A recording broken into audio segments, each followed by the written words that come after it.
Basic शिक्षा मंत्री जी। माननीय अध्यक्ष महोदय,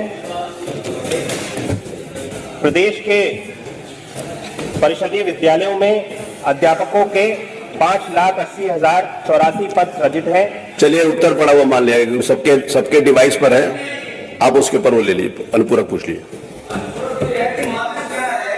जो अध्यापकों का बच्चों का कितने अध्यापक एक बच्चे कितने बच्चों का अध्यापक होने चाहिए, एक तो ये है। दूसरा सबसे बड़ा सवाल इसमें ये है, सफाई कर्मचारी वहां नहीं है, और मैंने ये भी क्वेश्चन लगाया है कि कितने अध्यापक कम हैं और सफाई कर्मचारी नहीं है, इसका भी जवाब दिया जाए। सरकार ने ऐसी व्यवस्था पैदा कर दी है कि वहां सफाई कर्मचारी है नहीं, खुद अध्यापक सफाई करते हैं, या टॉयलेट में गंदा है, या वो बच्चों के टॉयलेट साफ कराते हैं। तो ये स्थिति ठीक नहीं है, सरकार इस पर ध्यान दे। ऐसा क्यों हो रहा है, इसका जवाब दे मंत्री जी। नहीं, आप सुझाव दे रहे हैं कि प्रश्न कर रहे हैं? प्रश्न भी है, प्रश्न है ये प्रश्न। माननीय मंत्री जी।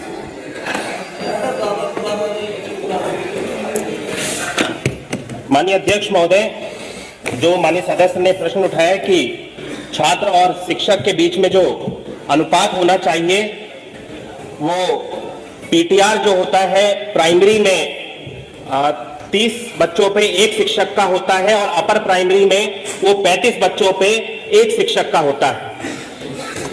और जहां तक उन्होंने प्रश्न उठाया कि विद्यालयों में जो शिक्षक की कमियों की जो बात कर रहे हैं कि विद्यालयों में शिक्षक की कमी है, तो हमारे पास में इस वक्त विद्यालयों में लगभग 6,28,915 अध्यापक हैं, जिसमें कि हमारे शिक्षा मित्रों को भी हम सब लोग सम्मिलित करते हुए 1,47,766 हमारे पास शिक्षा मित्र हैं, और अनुदेशक 27,515 हैं।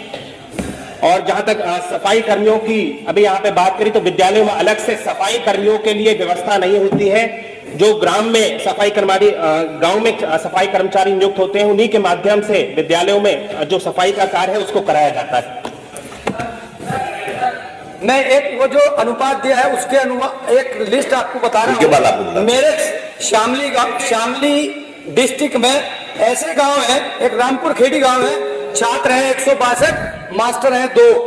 कुर्तान गांव है 200 छात्र हैं, मास्टर है 1। चोंदा हेड़ी गांव है 100। तो ये बात तो ध्यान नहीं होगी ना मंत्री जी को, ये सारे के सारे जो आंकड़े बता रहे हो आप, अभी ऐसे उनके पास सारे कौन से विद्यालय अनुपात इन्होंने बताया, आप लिख के दे दो उनको, आप लिख के दे दो जो अनुपात बताया, आप लिख के दे दीजिए।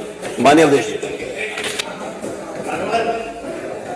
आपके माध्यम से माननीय मंत्री जी से जानना चाहते हैं, इन्होंने शिक्षा मित्रों की बात कही है।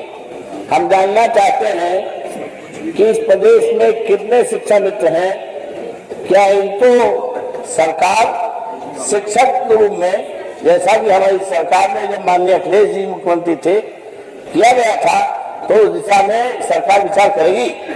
माननीय मंत्री जी, आप तो 1200। माननीय अध्यक्ष महोदय, जिस तरह से मैंने अभी अपने उत्तर में बताया कि उत्तर प्रदेश में शिक्षा मित्र 1,47,766 शिक्षा मित्र उत्तर प्रदेश में हमारे हैं। और शिक्षा मित्रों को जिस तरह से अभी माननीय सदस्य पूछ रहे थे कि शिक्षा मित्रों को हम शिक्षक के रूप में नियुक्त करेंगे या फिर नहीं, तो शिक्षा मित्रों को 2014 में शिक्षक के रूप में नियुक्त किया गया था, और 2017 में कोर्ट के आदेश के अनुसार, क्योंकि शिक्षा मित्र एनसीटी के जो नियम है उसके अनुसार जो हमारे शिक्षक होते हैं उनको एक हमारे विभाग के द्वारा भर्ती परीक्षा को पास करना होता है, ग्रेजुएट होना कंपलसरी होता है, बीटीसी या बीएड होना आवश्यक होता है, उसके साथ साथ टेट को भी किया होना आवश्यक होता है। अगर इतनी मानकों को पूरा करते हैं तो एक शिक्षा मित्र को हम शिक्षक के रूप में उसको नियुक्त कर सकते हैं। और जब ये नियुक्तियां हुई है 69,000 और 68,500 की, तो 15,240 शिक्षा मित्रों को इसमें ये जिन्होंने इन सारे मानकों को पूरा किया उनको नियुक्त भी किया गया है। माननीय राजीव वर्मा जी। माननीय सदस्य ने जानना चाहा था कि प्राथमिक विद्यालयों में सफाई कर्मी की नियुक्ति की जाएगी। मान्यवर, ये सबसे बड़ी समस्या, और आए दिन आपने भी देखा होगा कि बच्चों से सफाई कराई जाती है। माननीय मंत्री जी ने अभी कहा कि सफाई कर्मी हर गांव में नियुक्त हैं। हर गांव में जो सफाई कर्मी नियुक्त हैं उनको आपने नियुक्त कर दिया, जो गौशाला बना है उसमें नियुक्त कर दिया। जिसके कारण गांव की भी सफाई नहीं हो पा रही है। इस लिहाज से मेरा एक प्रश्न तो यह है कि क्या सफाई कर्मी को नियुक्त करके विद्यालय जिससे साफ सुथरा रहे, जिससे बच्चों से सफाई न कराना पड़े, क्या इस पर सरकार विचार करेगी? नंबर एक। नंबर दूसरा प्रश्न मान्यवर, हमारे जो शिक्षक हैं एक तो मानक के अनुरूप हैं भी नहीं। माननीय मंत्री जी ने स्वीकार किया कि 51,000 से ज्यादा पद शिक्षकों के रिक्त हैं। उसके बावजूद भी उन्हीं शिक्षकों से कभी जनगणना का काम, कभी वोटर लिस्ट बनवाने का काम, कभी अन्य तमाम कार्य उनके द्वारा भी हमारे जिले में मान्यवर जो हमारे जो प्रश्न में आइए जी मान्यवर, जो ये अभी कंवरिया का जल चल रहा था, उस समय शिक्षकों की नियुक्ति लगा दी गई उनकी सुरक्षा में। तो अगर शिक्षक अन्य कार्यों में लगाए जाएंगे तो निश्चित रूप से पठन पाठन अच्छा नहीं हो पाएगा, व्यवधान पड़ेगा। इसलिए मैं आपके माध्यम से माननीय मंत्री जी से जानना चाहता हूं कि क्या ये सुनिश्चित करने की कृपा करेंगे कि प्राथमिक विद्यालयों के शिक्षकों के, जूनियर हाई स्कूल के शिक्षकों के केवल पढ़ाई के अलावा, शिक्षक के कार्य के अलावा अन्य किसी कार्य में नहीं लगाया जाएगा?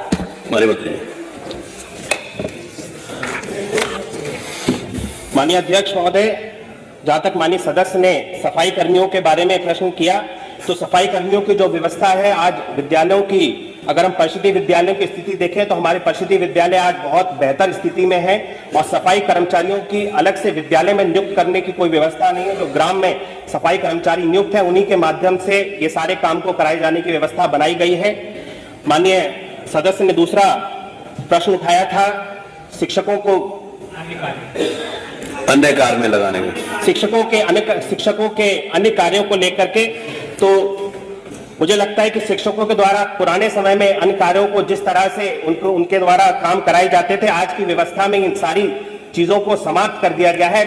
शिक्षकों का पूरा ध्यान ज्यादातर वो अपने पठन पाठन के कार्य पे दे रहा है और इस तरह की व्यवस्थाओं को समाप्त कर दिया है। प्रश्न संख्या 4 माननीय श्री पंकज मलिक नहीं डिबेट होगी बहुत